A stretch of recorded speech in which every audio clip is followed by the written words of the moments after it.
Hi everyone! Welcome to my channel, Tarot with Honey. At ang video na ito ay tungkol sa pagtukoy kung sino ang iyong forever o mapapangasawa gamit ang tarot cards. Bago magtapos ang pagbasa ng cards ay bubunutin tayo ng mga letra na posibleng pangalan ng iyong forever at ang kanilang mensahe para sa inyo o ang mensahe mo para sa kanila. Ito ay timeless, kaya kung matagpuan mo man ang itong video na to kahit lumipas ang ilang linggo, buwan o taon, pwede mong i-claim ito at ito ay para sa iyo. Disclaimer lamang, ito ay for entertainment purposes only. Without further ado, tayo magsimula na. Meron tayong tatlong pagpipilian. Ginamit ko ay ang pabango para nagsisimbolo ng love potion. Ang first option is ang pabangong Prada. Ang pangalawa, Daisy by Marc Jacobs. May flower pa. At pangatlo, ay ang Twilly ng Hermes. Kung gusto niyo malaman kung anong amoy ng mga to, ito parang amoy candy. Yung bracelet ng mga bata na may mga candying iba-ibang kulay. Ito naman parang bagong ligo na may nagsabong ka ng maraming bulaklak. At ito naman kung alam niyo yung amoy ng Roma o yung kung sa Avon ay yung Far Away. Medyo hawig siya. Okay? Bigyan ko kayo ng ilang segundo para pumili kung anong pipiliin. Option 1, option 2, and option 3.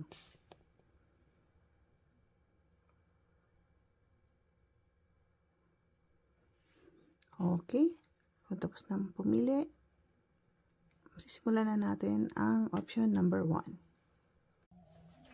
At ito na ang pumili ng option number 1 na may pabangong Prada.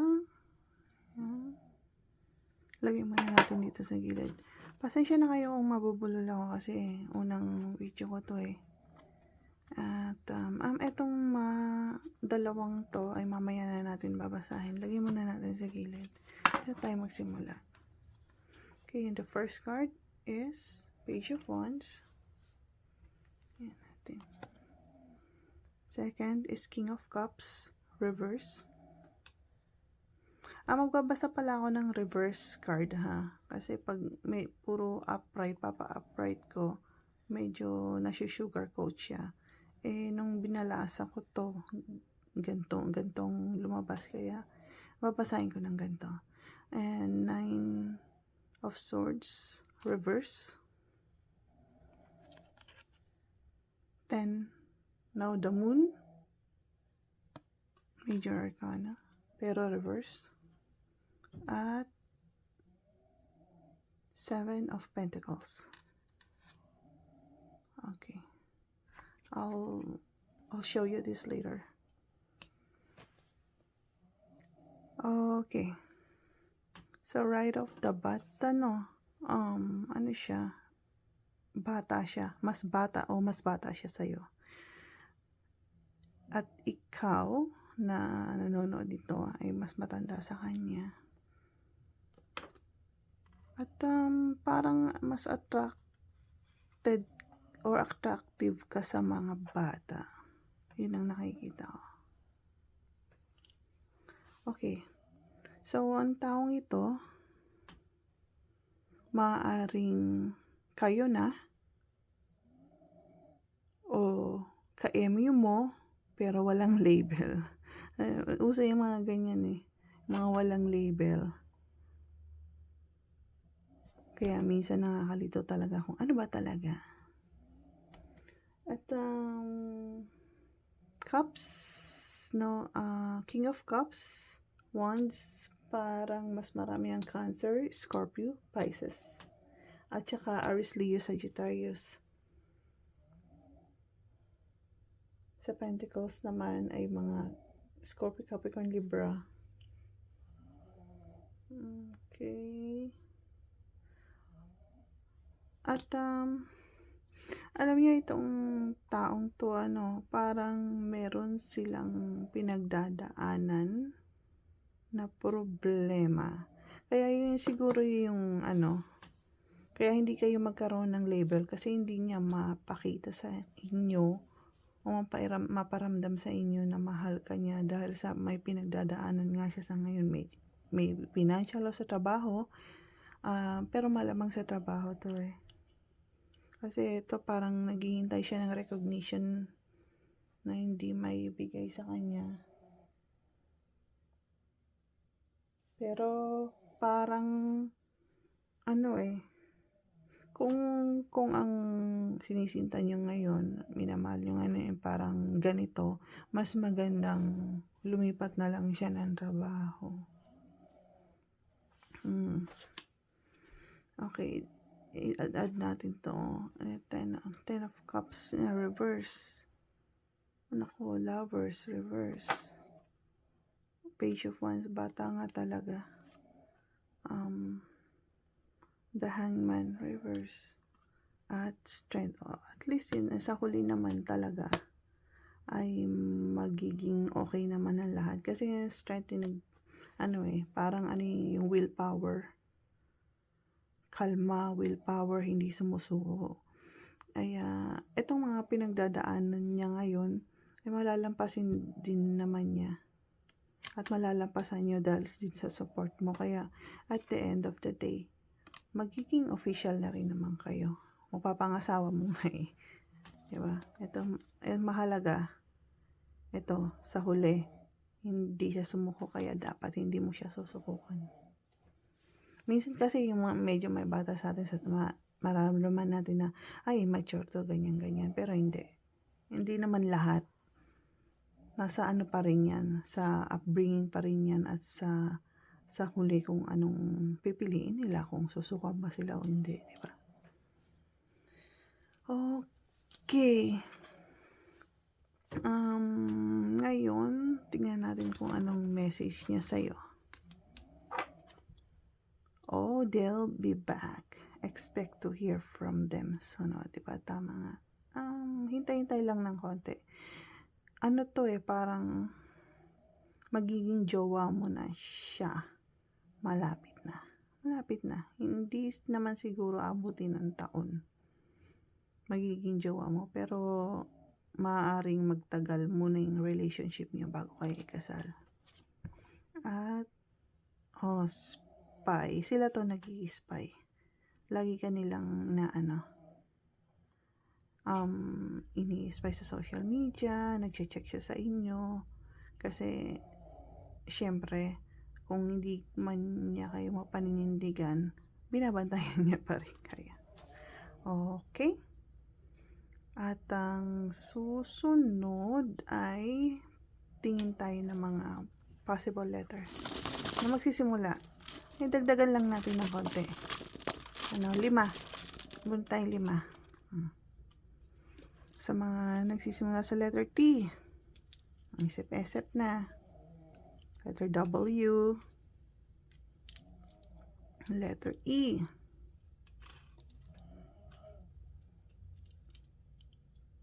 Letter F.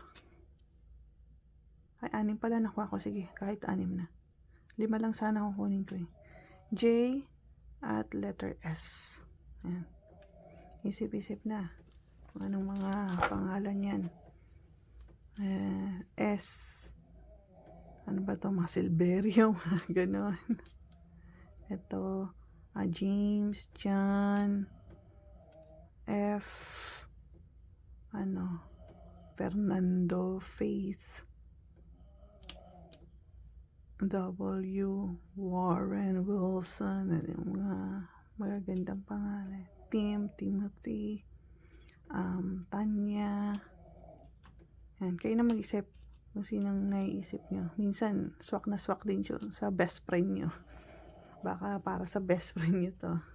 Kakilala nyo. Okay, add pa rin tayo kung tignan natin kung additional information.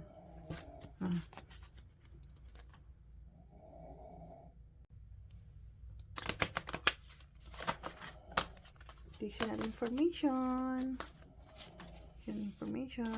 Hindi mo makikita ang mga sulat dito masyado kasi yung itim tapos itim yung sulat.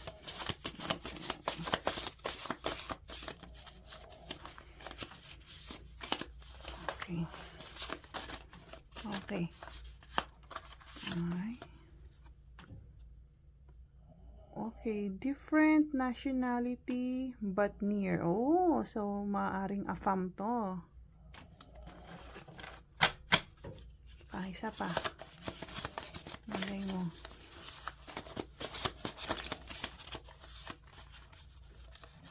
At ito ay cat person.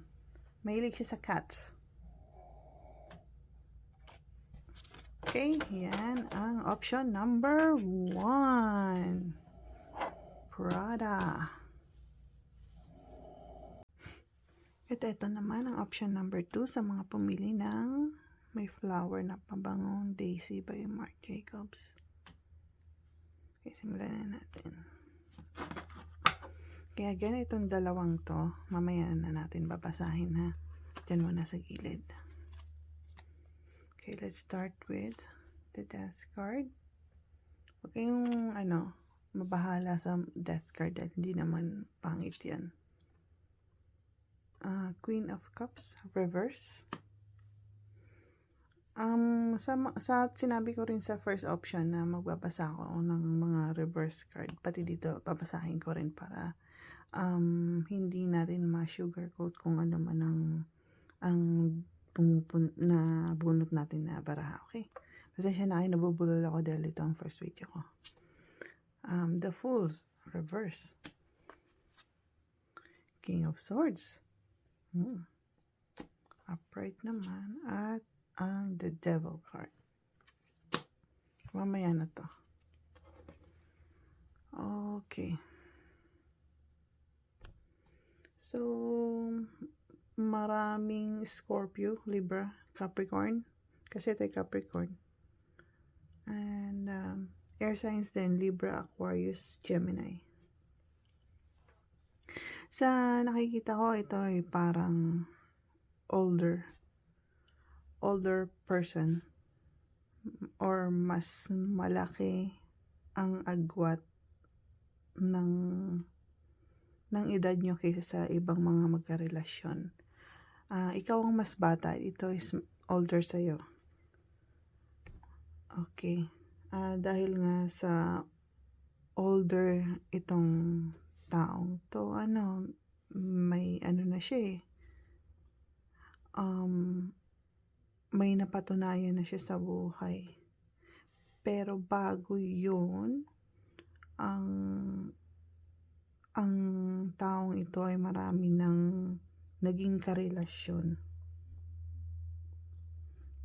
Meron din sa kanila ay dati nang may asawa. Sila, na divorce na sila o na anal. At ang taong ito ay may pagka-feminine side na hindi naman. Hindi ko sinasabing lalaki ito, babae ito. Kung lalaki siya, medyo may pagka-feminine siya. Kung babae siya, medyo may pagka-masculine siya. Maaring itong taong ito ay nasa army, police, attorney, lawyer, principal, at kung nasa kumpanya man siya nagtatrabaho, maaaring na supervisor na siya o manager na siya. Kasi this is a person with authority. A hardworking person with authority. Magiging secure ka dito, no, sa taong ito kasi galante rin Galante siya. Pero medyo may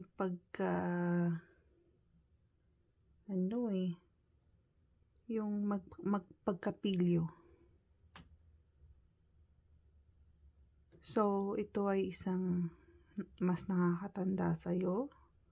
Feminine, medyo feminine siya, lalaki siya, medyo feminine. Kung babae siya, medyo masculine. person with authority, police, attorney, army, very hardworking. Okay, dagdag natin to para mas makita natin kung ano pa. 9 of Swords, Judgment reverse, okay. The World reverse, alright. The Magician, oh, that's nice. And the Fool again. Pero pagdating dito, upright na siya. Dito, reverse eh. Okay. So, dagdag lang ha. Yun nga, sa tao ito, mukhang may asawa na siya ngayon. O, separado siya. Pero pagdating dito, sinasabi na, yun nga, parang nasa isang relasyon siya ngayon na in a roller coaster. Malapit na maghiwalay. May pinagdadaanan sa relasyon ngayon. At ang maganda sa taong ito is good supporter siya. So, supportahan ka niya sa lahat. Hindi mo na kailangang magtrabaho. At saka mas gugustuhin niya na hindi ka na magtrabaho. Hindi ka naman niya pipigilan pero hanggat maaari, gusto niyang i-provide sa'yo kung ano man ang makakaya niya. And ang taong ito ay talagang magiging in love sa'yo pag kayo ang napangasawa na sa huli. Ikaw na magiging huling asawa niya. At hindi na rin siya magluloko. Kasi naranasan niya na lahat yun eh. Okay. Maganda. Maganda to. Mas matanda sa'yo. Good supporter. Hardworking. Hindi mo na kailangan magtrabaho. Okay. Basahin natin ang ang message niya para sa iyo. Communicate, compromise, forgive, work it out. Okay, siguro sa umpisa ng magiging relasyon niyo magkakaroon din kayo ng mga di pagkakaunawaan, pero you have to compromise, forgive, and work it out. Kasi talagang marami na rin siyang naging karelasyon nga at tanggapin mo. Huwag kang magselos. Kasi anong pagseselosin mo yung nakaraan? Hindi naman maganda yun. Pagselosan mo yung bago. Kasi lahat naman tayo may nakaraan, di ba? Kahit ikaw may nakaraan ka eh. Yun lang. Compromise, forgive, and work it out. Pangalawang card. Sexuality. Okay. Someone is still figuring themselves out. Not necessarily, no? Not necessarily na sila. Yun nga. O kasi nga siguro dito, feminine na hindi naman. Or kung babae, masculine na hindi naman. Kaya siguro minsan, na pagkakamalan silang sa third sex. Pero hindi naman. Pero yung iba sa kanila, oo. Nag-apply din to sa ating mga ka-sisters o ka-brothers sa third sex. Okay.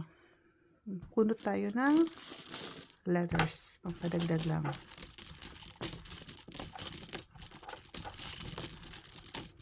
Lima bunot natin. Kanina, 6 na bunot ko. Binasa ko na lang. Pero ito, 5. K. Letter K. Isip-isip. Kung sino may letter K dyan. Oh, J ulit. Kanina may J din eh. Marami kasi magpangalan yung J. G. F. At T. Isip-isip. Sino may mga ganyang pangalan. O nickname. O apelido.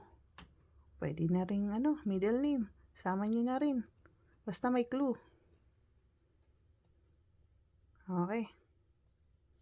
At dagdag tayo ng ng additional information again. Para mas maraming makarelate. O mas specific. Okay. Basahin natin muna ng konti. pala yun.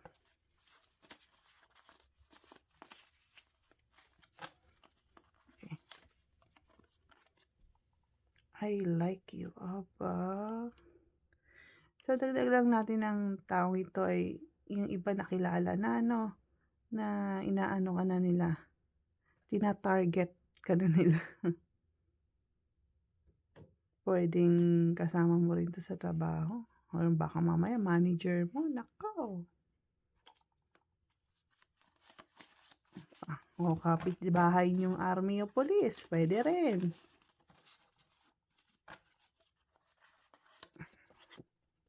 Party. Magiging close kayo dito or magiging magkakilala kayo dito o aamin siya sa'yo sa party. O baka umamin na nga sa'yo ng Christmas party, no? Ay, ay, ay. Ano rin to, malapit na rin mangyari to. Okay. Okay ba? Yan ang iyong option 2 na pumili ng Marc Jacobs. Okay, punta naman tayo sa option number 3. At ito naman ang ating option number 3, ang mga pumili ng Tuile de Hermes na pabango. Okay. Itong dalawang to, mamaya na natin babasahin to. Lagay muna natin sa gilid. At sinabi ko nga pala sa first option at second option na magbabasa ako ng mga reverse card para malaman talaga natin kung ano yung message at saka hindi natin ma-sugarcoat, baka may masabi tayong maganda pero hindi naman, di ba? Or vice versa. Okay, ang unang-una ay 6 of Wands reverse, 2 of Wands reverse, wow, 10 of Cups,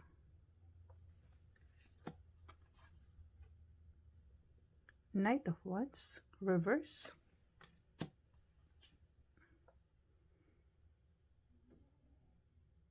Eight of Pentacles reverse, at mamaya na to. Lagyan muna natin dyan.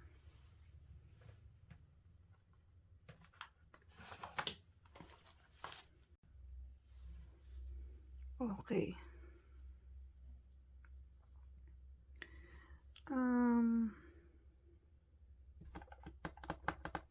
Nakikita ko sa taong ito ay mahilig sa social media.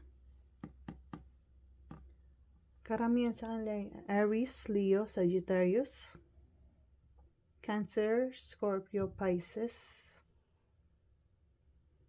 Taurus, Virgo, Capricorn. Yung Wands, water. Karamihan Wands.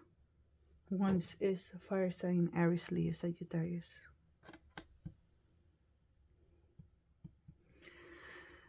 So, ito nga, ang taong ito ay mahilig sa social media.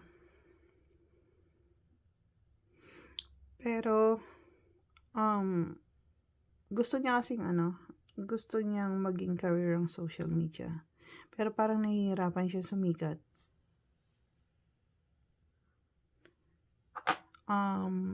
Bakit nga ba? Kasi parang, sa tingin ko medyo kulang siya ng research, kulang siya ng skills para maging matagumpay sa social media na yan. Pero they work hard Talagang nagsusumikap sila.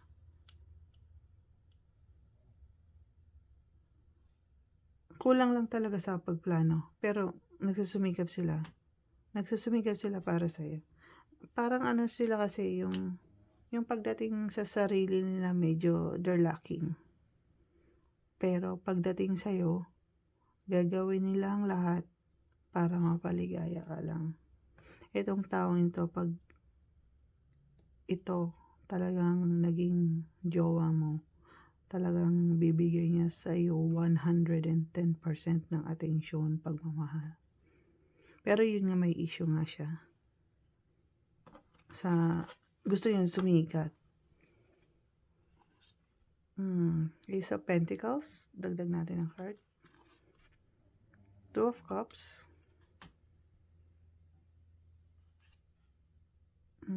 King of Wands.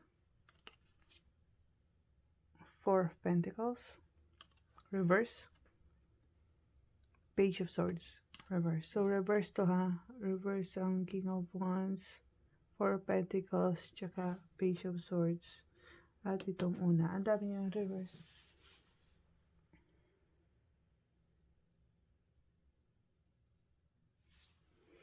Ang taong ito ay meron ding insecurities, no?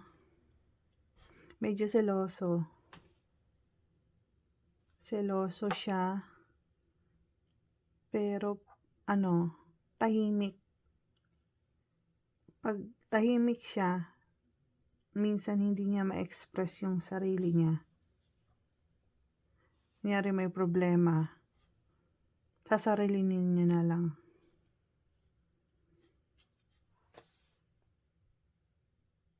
Kulang din siya ng control, no?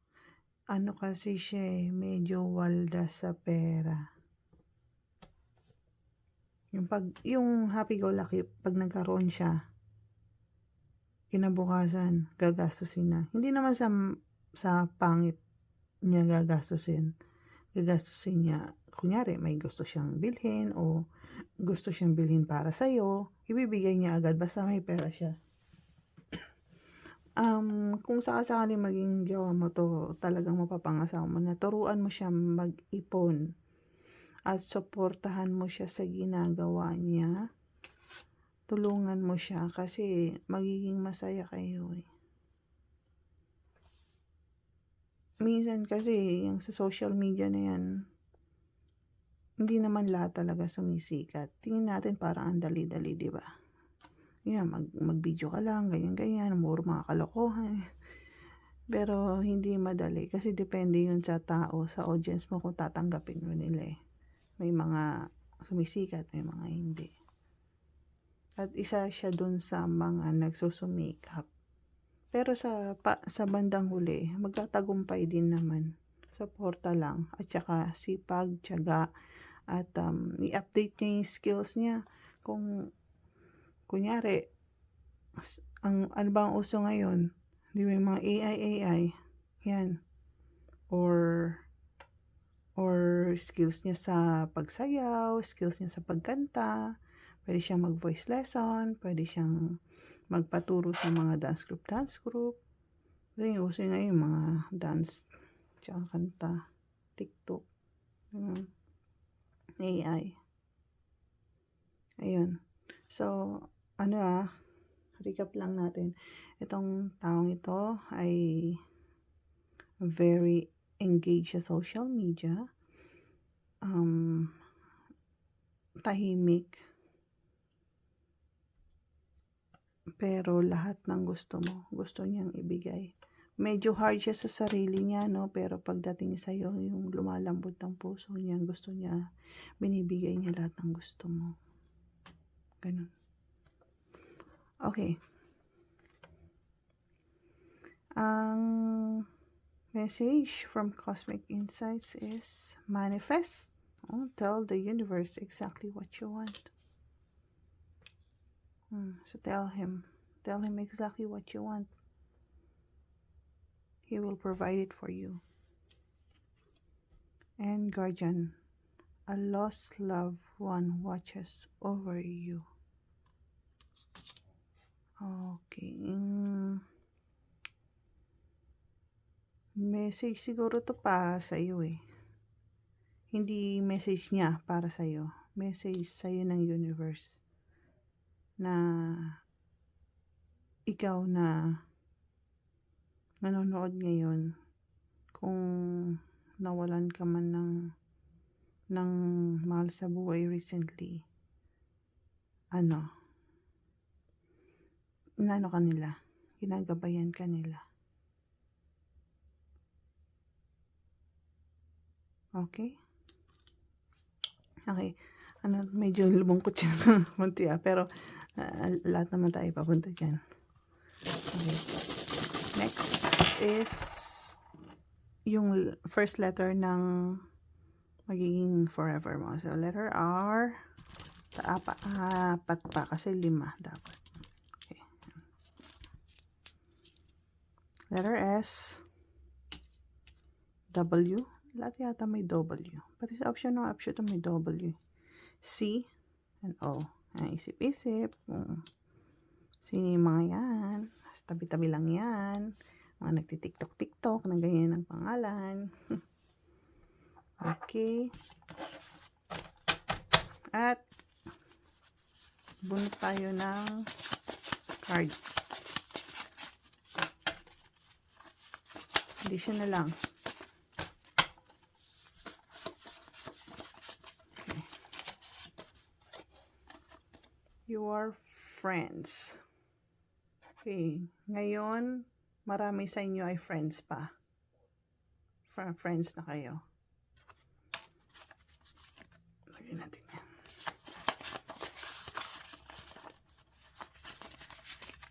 Next is schoolmate ba? Schoolmate niyo siya. Friends kayo at schoolmate niyo siya. O naging schoolmate niyo siya. Okay? Ayan, dyan nagtatapos ang option number 3. Thank you sa lahat ng mga nanood. At ito nga, first video ko nga to, kaya pasensya na kayo, medyo nabubulol ako. Pero try ko pa rin sa susunod kung magiging straight na hindi na ako. Okay? At o nga pala, paki-subscribe na rin sana. Like the channel. Ano ba yung sinasabi na yung notification bell? Hindi ko pa alam yung mga yun. Pero sana mag-subscribe kayo. At sa susunod meron pa akong reading bakit hindi ka crush ng crush mo. Sa abangan nyo. Siguro mga bukas or susunod na araw pag na-upload ko to. Okay. Maraming salamat. Sa susunod ulit. Bye.